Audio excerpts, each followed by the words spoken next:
अस्सलाम वालेकुम व्यूअर्स, क्या हाल है आप सबके। उम्मीद करता हूँ आप सब ठीक होंगे। वेलकम करता हूँ आपको इनके बर्ड्स में।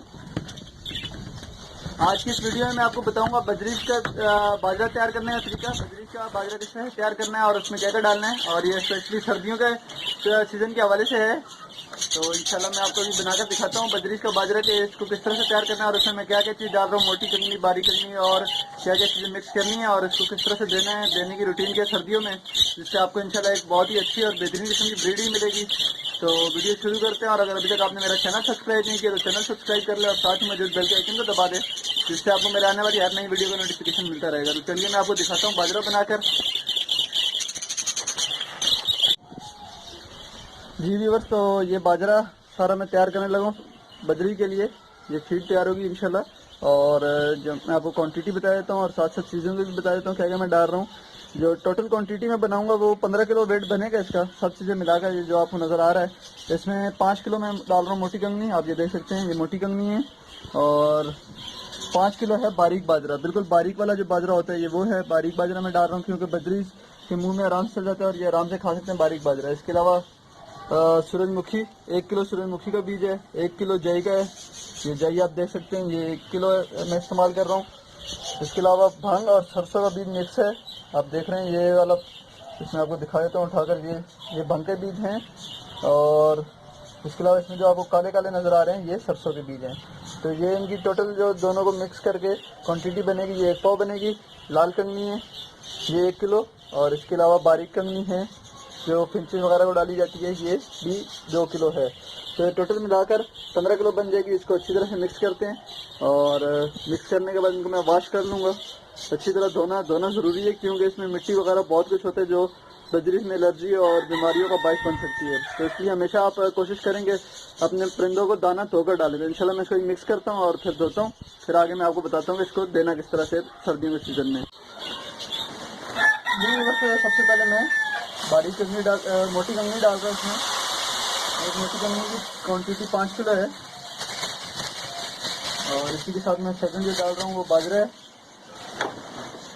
बाजरे की क्वांटिटी भी 5 किलो। बारीक वाला बाजरा इसमें मैं इस्तेमाल कर रहा हूँ, आपको बताया जिस तरह से बारीक बाजरा बजरी आराम से खा लेते, इस तरह से 2 किलो बारीक कंगनी।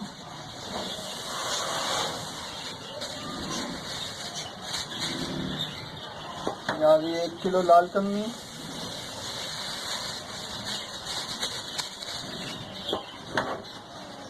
1 किलो सूरजमुखी का बीज,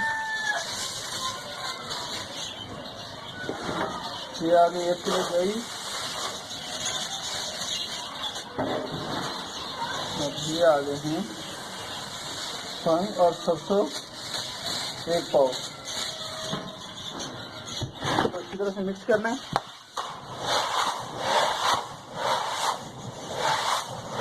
आप देख सकते हैं किस तरह धूल मिट्टी उड़ रही है इसमें से, तो इसलिए मैं आपको बता रहा था कि धोना बहुत ज़रूरी होता है इनको। पहले मैं अच्छी तरह मिक्स कर लेता हूँ और फिर इंशाल्लाह इसको धोते हैं, और धोकर सुखाना है, बिल्कुल अच्छी तरह से सुखाना है, नीली भी आ रहा है, ताकि बिल्कुल ये इनको आपने अच्छी तरह सर्दियों में तकरीबन 2 दिन आप इसको अच्छी तरह धूप में रखें, गर्मियों में तो 1 ही दिन में सूख जाएंगे। तो ये सर्दियों की फीड बनाने का तरीका मैं आपको बता रहा हूँ, और इसको आपने 2 दिन अच्छी तरह धूप में रखना है, यहाँ अच्छी फुल धूप आती हो, तो ये जो है बिल्कुल सूख जाएगा। फिर इंशाल्लाह मैं आपको आगे बताता हूँ। जी व्यूअर्स, तो मैं ये बाजरा जो है अपने बजरी को डालने वाला हूँ। ये मेरा पुराना पहले का बना हुआ पड़ा है। तो इसको देना किस तरह से कि मैं सर्दियों का जितना भी सीज़न है, यानी जब भी ठंड स्टार्ट हो जाती है, तीसरी सर्दी कराची में तो वैसे बहुत ही कम पड़ती है, लेकिन जब सर्दी स्टार्ट हो जाती है तो मैं वीक में 2 दिन, यानी कि मिसाल के तौर पर हफ्ता और इतवार का दिन लाजमी, जब भी मैं दाना डालता हूँ, मेरा दाना डेली चेंज होता है, तो हफ्ते और इतवार के दिन मैं इसमें मछली का तेल जो कोल्ड लीवर ऑयल कहलाता है, ये मैं इसमें डालता हूँ। हफ्ते में 2 दिन लाजमी डालता हूँ मैं तकरीबन अपने तमाम परिंदों को, और इसके अलावा कोई ब्रीडिंग फार्मूला नहीं डालता, और माशाल्लाह मुझे बहुत ही अच्छी प्रोग्रेस मिलती है इससे ये है कि बजरी से और परिंदे जो हैं सर्दी से ही बचते हैं, और इनकी प्रोग्रेस की में भी बहुत अच्छी आती है, ब्रीडिंग प्रोग्रेस बहुत अच्छी हो जाती है। तो ये जो है तकरीबन 1 किलो दाने में मैं 2 से 3 कैप्सूल के बराबर डाल देता हूँ। एक अंदाजे के मुताबिक इस ढक्कन के ज़रिए इसमें डाल दूंगा मैं 2 से 3 कैप्सूल के बराबर, और इसको अच्छी तरह से मिक्स करके फिर बजरी को डालूंगा। दिखाता हूँ आपको, क्वांटिटी देख सकते हैं, क्वांटिटी है और इसको मैं डाल देता हूँ और अच्छी तरह से बिल्कुल इसको मिक्स करना ताकि एक एक दाने पे लग जाए। जितनी देर आप इसको अच्छी तरह मिक्स करेंगे दोनों हाथों से और इतना ही अच्छा ये बनेगा।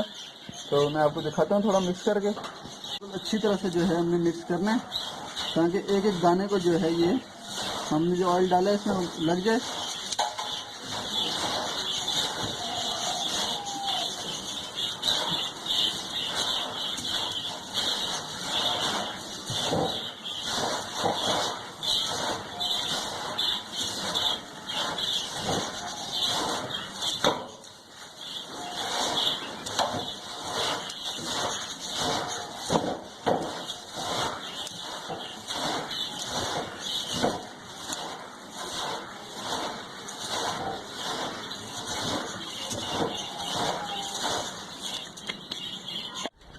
जी व्यूअर्स, तो ये फीड तैयार है और मैं बजरी को डालने वाला हूँ। बजरी को डालते होंगे और ये जो है मैं फिश ऑयल जो है ये मैं वीक में 2 बार इस्तेमाल कराता हूँ और तब तक कराता हूँ जब तक कि बच्चे 10 दिन के ना हो जाएं। जब बच्चे अंडों से निकलने के बाद 10 दिन के हो जाते हैं तो मैं फिश ऑयल जो है कम कर देता हूँ और इसको 2 हफ्ते में 1 दिन के पर ले आता हूँ। इससे ये है कि बच्चों की सेहत भी रहती है और संडे भी थोड़े हीट में रहते हैं। और अगर आप बार बार देते रहेंगे तो बच्चे छोटे होंगे और फिर दोबारा से एग ले कर देगा। इसमें ये प्रॉब्लम आती है, इसलिए मैं इसको जब बच्चे 10 दिन के हो जाते हैं तो इनको मैं वीक में 2 वीक में 1 दिन के लिए ले आता हूँ। तो ये बजरी के दाना बनाने का तरीका मैंने आपको बताया। उम्मीद करता हूँ वीडियो आपको पसंद आई होगी। चैनल को सब्सक्राइब करें, वीडियो को लाइक करें, दोस्तों में ज़रूर शेयर करें ताकि बाकी दोस्तों को भी मदद मिल सके। इंशाल्लाह मिलते हैं फिर किसी नई वीडियो के साथ।